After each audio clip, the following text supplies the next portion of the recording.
Hello student. हम कृतिका का भाग 2 का पाठ नंबर 3 रीढ़ की हड्डी पढ़ने जा रहे हैं। यह एक एकांकी है।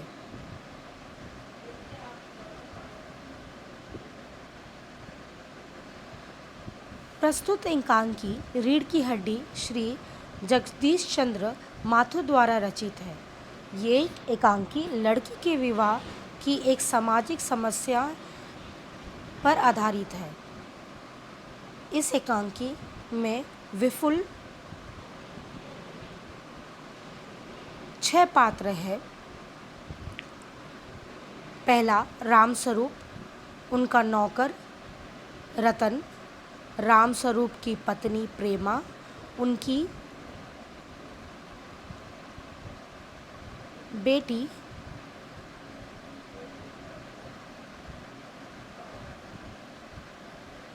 उमा, शंकर, पिता गोपाल प्रसाद। पूरी एकांकी एक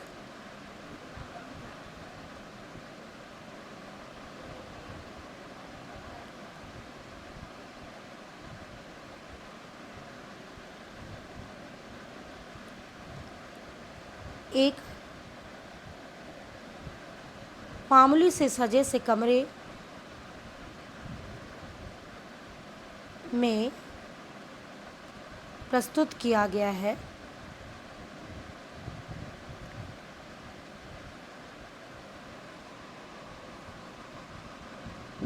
आइए देखते हैं एकांकी में क्या है। उमा को देखने के लिए गोपाल प्रसाद और उनका लड़का शंकर आने वाले थे। रामस्वरूप और उनका नौकर कमरे को सजाने में लगा हुआ था। तख्त पर दरी चादर बिछाकर उस पर हारमोनियम रखा गया, नाश्ता आदि भी तैयार किया गया। इतने में ही वहाँ प्रेमा आती है और कहती है कि तुम्हारी बेटी ने मुंह फुला रखा है, अर्थात प्रेमा तैयार नहीं हो रही है। तभी रामस्वरूप कहते हैं उसकी माँ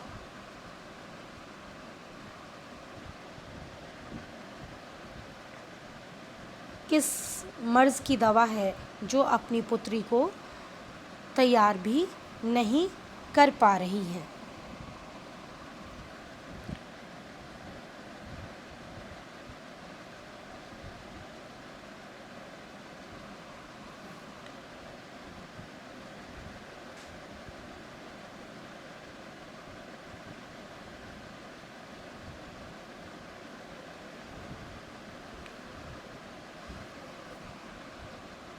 उमा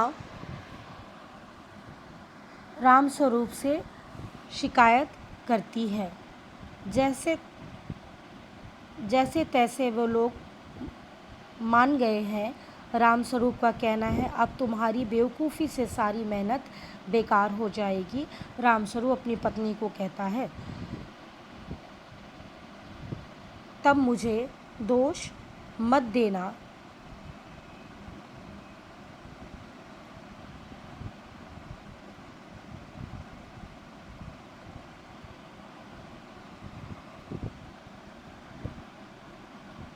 तब प्रेमा कहती है तुमने भी उसे पढ़ा लिखा कर सिर पर चढ़ा लिया है। मैंने तो पाउडर वाउडर के सामने रख दिया है, पर वो इन सब चीज़ों से नफ़रत करती है। रामस्वरूप कहते हैं ना जाने इसका दिमाग कैसा है जो इन सारी चीज़ों से वो नफ़रत करती है। ये वार्तालाप प्रेमा और रामस्वरूप में चलता है।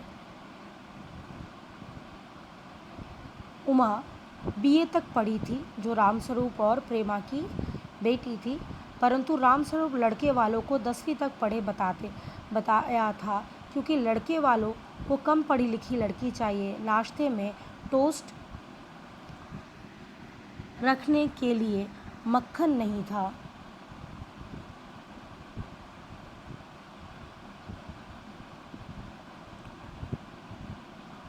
रामस्वरूप ने अपने नौकर को मक्खन लाने के लिए भेजा।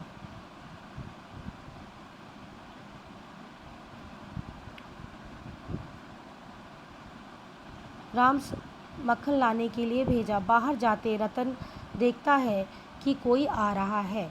वो बोलता है, वह मालिक कोई आ रहा है। थोड़ी देर में दरवाज़ा खटखटाते हैं और दरवाज़ा खुलने पर गोपाल प्रसाद और उनका लड़का शंकर आते हैं।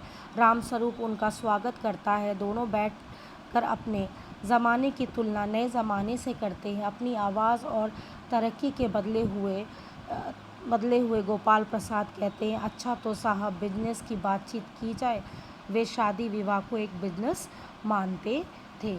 रामस्वरूप उमा को बुलाने के लिए जाते हैं। तभी पीछे से गोपाल प्रसाद अपने बेटे शंकर से कहते हैं कि आदमी तो भला है, मकान वकान से हैसियत बुरी नहीं लगती, पर वह तो पता चलेगा कि लड़की कैसी है। वो अपने बेटे को झुक कर बैठने पर डांटते हैं। रामस्वरूप दोनों को नाश्ता कराते हैं, इधर उधर की बातें करते हैं। गोपाल प्रसाद लड़की की सुंदरता के बारे में पूछते हैं तो रामस्वरूप कहते हैं, वह तो आप खुद देख लीजिएगा। फिर जन्म पत्रियों को मिलाने की बात चलती है तो रामस्वरूप कहते हैं कि मैंने उन्हें भगवान के चरणों में रख दिया है, आप उन्हें मिला हुआ समझ लीजिए। बातचीत के साथ गोपाल प्रसाद लड़की की पढ़ाई लिखाई के बारे में भी पूछते हुए कहते हैं, हमें तो मैट्रिक पास बहू चाहिए, मुझे उससे नौकरी तो करानी नहीं है। उमा को बुलाने पर वह सिर झुकाए तथा हाथ में पान की तश्तरी लिए आती है। उमा के लगे चश्मे को देखकर गोपाल प्रसाद और शंकर दोनों एक साथ बोलते हैं, चश्मा? रामस्वरूप चश्मा लगाने की वजह को स्पष्ट करते हैं। दोनों संतुष्ट हो जाते हैं। गोपाल प्रसाद उमा की चाल, चेहरे और छवि देखते हुए गाने बजाने के बारे में भी पूछते हैं। सितार उठाकर गीत सुनाती हुई उमा की नज़र उस लड़के पर पड़ती है तो वह उसे पहचान कर गाना बंद कर देती है। फिर उमा से उसकी पेंटिंग सिलाई के बारे में पूछा जाता है। उसका उत्तर रामस्वरूप को देते हैं तो गोपाल प्रसाद उमा को कुछ इनाम विनाम जीतने के संबंध में पूछते हुए उमा के उत्तर देने के लिए कहते हैं। रामस्वरूप भी उमा से जवाब देने के लिए कहता है और मजबूत आवाज़ में जवाब देती है, बाबूजी, जब कुर्सी मेज़ बेची जाती है तब दुकानदार मेज़ कुर्सी से नहीं पूछता, केवल खरीदार को दिखा देता है, पसंद आए तो अच्छा, वरना। रामस्वरूप उसे डांटते हैं। उमा कहती है, आप मुझे कहने दीजिए बाबूजी, ये महाशय मुझे खरीदने आए हैं, ज़रा इनसे पूछिए, क्या लड़कियों का दिल नहीं होता? क्या आपको चोट नहीं लगती? लड़कियां मजबूर भेड़ बकरियां हैं क्या, जिन्हें कसाई के यहाँ भेज दिया जाता है? इस पे गोपाल प्रसाद ताव में आ जाते हैं। रामस्वरूप बाबू, क्या आपने मुझे मेरी इज्जत उतारने के लिए बुलाया है? उमा कहती है, आप इतनी देर से मेरी नाप तोल कर रहे हैं, इससे हमारी बेइज्जती नहीं हुई?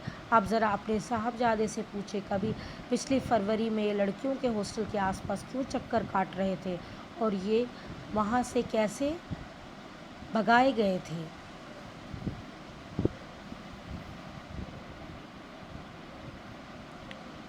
गोपाल प्रसाद तब प्रश्न करते हैं, क्या तुम कॉलेज में पढ़ती हो? उमा कहती है, हाँ पढ़ती हूँ, बीए पास किया है। मैंने ना तो कोई चोरी की और ना ही आपके पुत्र की तरह इधर उधर ताक झाँक कर कायरता का प्रदर्शन किया। गोपाल प्रसाद खड़े हो जाते और रामस्वरूप को बुरा भला कहते हुए अपने बेटे के साथ दरवाजे की ओर निकल जाते हैं। उमा पीछे से कहती है, जाइए, ज़रूर जाइए, घर जाकर यह पता लगाइए आपके लाडले बेटे की रीढ़ की हड्डी है या नहीं। गोपाल प्रसाद उनका लड़का दरवाजे से बाहर जाते हैं और प्रेमा आती है। उमा रो रही होती है। यह सुनकर रामस्वरूप खड़े हो जाते हैं। रतन आता है, बाबूजी, मक्खन, सभी इसी तरफ देखने लगते हैं, सब उसकी तरफ देखने लगते हैं। रीढ़ की हड्डी नाम लेखक ने बिल्कुल सही दिया है। मनुष्य के जीवन में मान सम्मान उसके अति आवश्यक है। मान सम्मान ही उसे समाज में गर्व से खड़ा रहना बताती है। उसकी रीढ़ की हड्डी का हड्डी के समान है। उमा ने शंकर को इसी मान सम्मान से विहीन कर दिया, अर्थात कि वो मान सम्मान शंकर में नहीं था।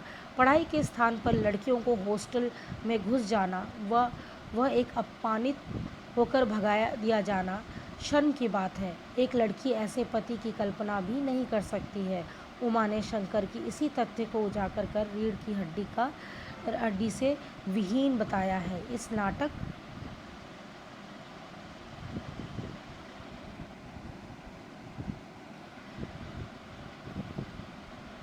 नाटक में मान सम्मान के बारे में लड़कियों के मान सम्मान के बारे में भी उजागर किया है। इस नाटक के नाम की सार्थकता इसी बात से सिद्ध होती है, अर्थात हमारे समाज में फैली एक कुरीति के बारे में भी दर्शाया गया है कि पुरुष समाज चाहे कुछ भी करे, लेकिन वह अपने परिवार के लिए चाहता है कि उनसे दबी हुई लड़कियां से ही विवाह हो या उनसे कमतर लोगों से ही विवाह हो, लेकिन उस विवाह के लिए उनका दाम भी लगाते हैं। जैसे कि इस पाठ में दिखाया गया है कि शादी जैसे बंधन को उन्होंने बिजनेस कहा है।